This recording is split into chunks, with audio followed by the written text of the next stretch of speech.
There isn't a single person left in the town of Ogden Marsh, Iowa, as every corner is engulfed in flames in the middle of the night. It all started 2 days ago. Locals are watching a high school baseball game when they notice Rory entering the pitch with a shotgun in his hands and looking spaced out.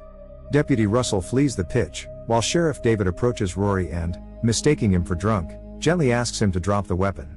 However, Rory is about to fire his shotgun, so David reacts instinctively and shoots first, killing him. In the evening, David apologizes to Rory's wife Peggy and son Kurt, explaining that Rory was drunk and he endured no choice. Peggy, on the other hand, does not believe him and slaps him, claiming that Rory has been clean for years. David can't sleep because of his guilt, but his pregnant wife Judy assures him that he did the right thing. The next day, David receives a call from the lab and is surprised to learn that no alcohol was detected in Rory's blood tests, which were performed twice. David arrives at the pitch, perplexed and upset, to find school principal Ben sitting and staring at nothing, resembling Rory. To get him to wake up and engage in some small talk, David needs to call his name a few times.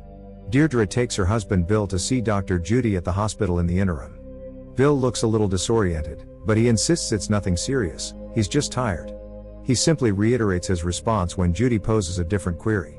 When Deirdre rushes to investigate a noise she hears in the garage in the evening, she discovers that Bill is nowhere to be found and the tractor machine is running.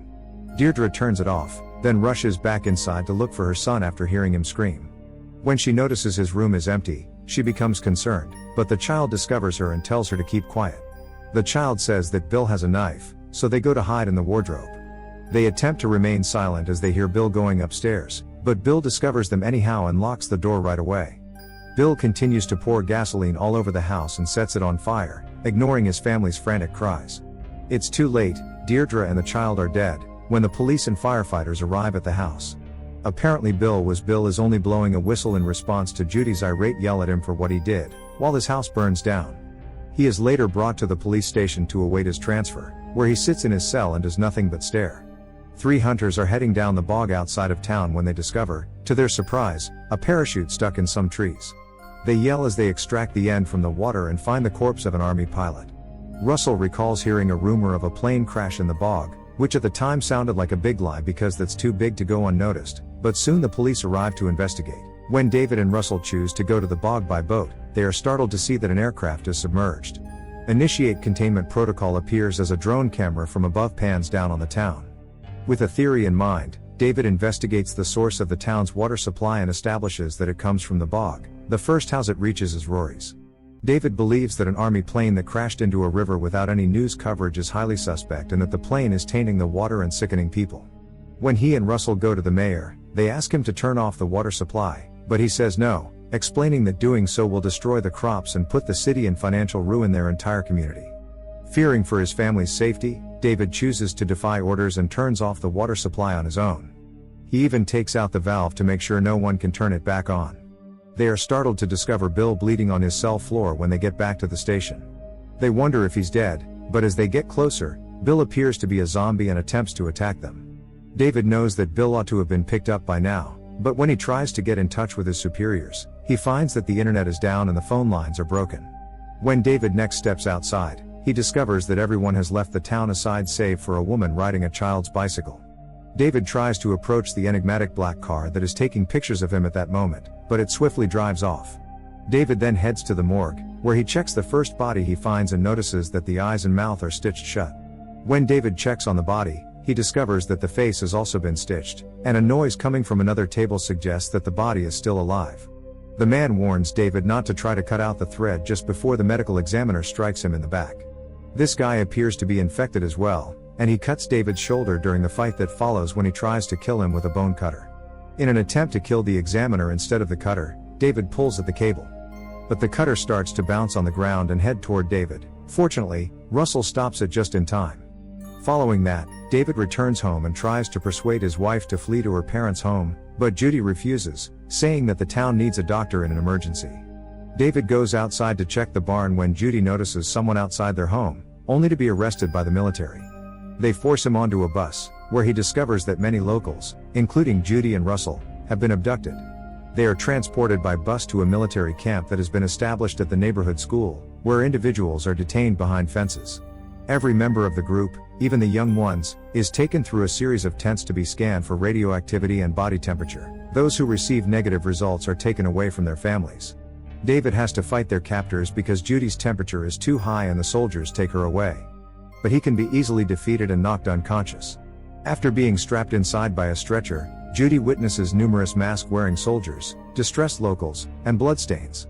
When they come to sedate her, she can't stop screaming. She wakes up to the sound of violent noises outside and discovers herself in a room full of people who are all strapped to stretchers. People appear to be taking advantage of the opportunity to flee after a car appears to have crashed into the camp's fences. A violent riot breaks out as the soldiers attempt to stop them, and the infected people escape the containment area. The patients are left tied to stretchers as the soldiers and doctors flee in helicopters, unable to contain the chaos that has ensued. In the meantime, David awakens in a truck that has transported him to a different camp, where each person is issued a bracelet designating them as not being infected. Even though it seems like all the healthy individuals will be sent elsewhere, David won't go without Judy. When a neighbor informs him that the town has been cut off and that entire families have been shot down while attempting to flee, David labels him a coward. David returns to the police station a short while later and discovers Bill dead on the ground. When he hears a noise, he locates his gun and points it, but it's just Russell. When they hear the black car drive by outside, they both run for cover. Russell agrees to help David rescue him after he explains that Judy's fever is only a result of her pregnancy. Judy turns to face her friend Becca, who is lying close to her on a stretcher. A strange noise breaks their conversation, and a shadow appears, revealing Ben, who is bleeding profusely and holding a farming fork. He moves around the room, killing patients with the fork without showing mercy, clearly infected. He eventually gets close to Becca, but Judy screams to divert his attention before he can stab her. Subsequently, Ben approaches her and lifts the fork, only to be shot by Russell and David. After saving Judy and Becca, the guys head outside to discover a total slaughter caused by the riot. The group then starts to cross the town and discovers that everything is on fire and completely destroyed. They also witness a crazy person punching a car, but fortunately no one witnesses them. They hear a noise and duck behind a truck as they search for a functioning car. It appears that the hunters are pursuing individuals, shooting them, and then loading the dead into the back of their truck. Fortunately, they quickly leave by car, allowing the group to continue.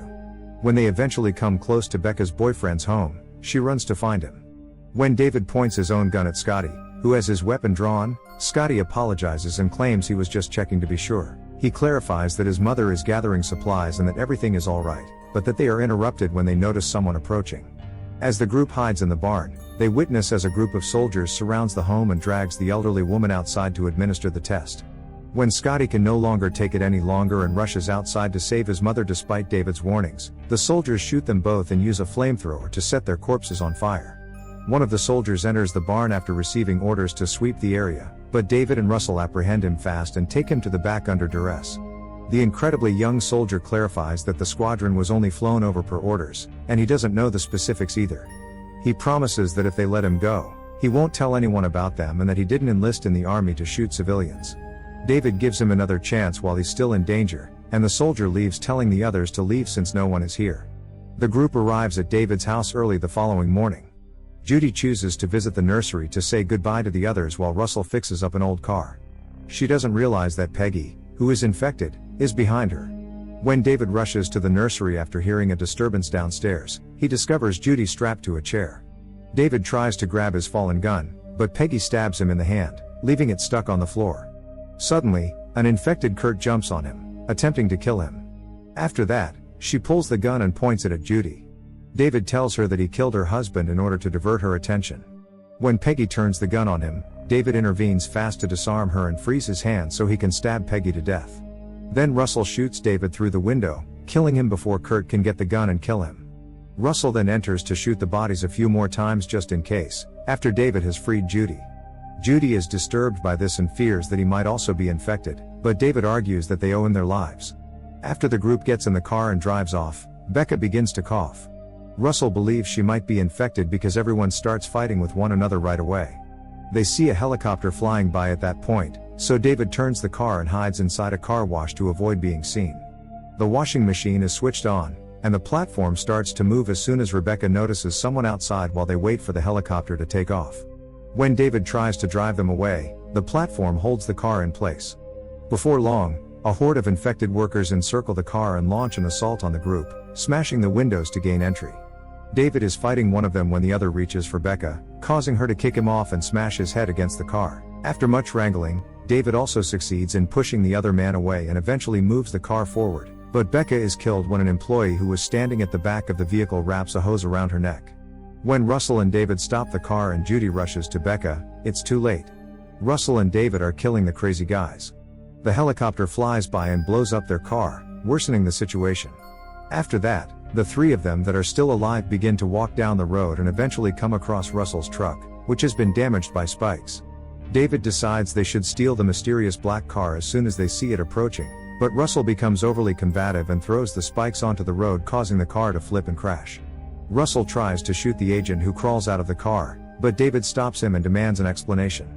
The agent claims that the plane crashed on its way to be destroyed in Texas while it was transporting a biological weapon prototype intended to cause population instability. The 48-hour incubation period is in effect.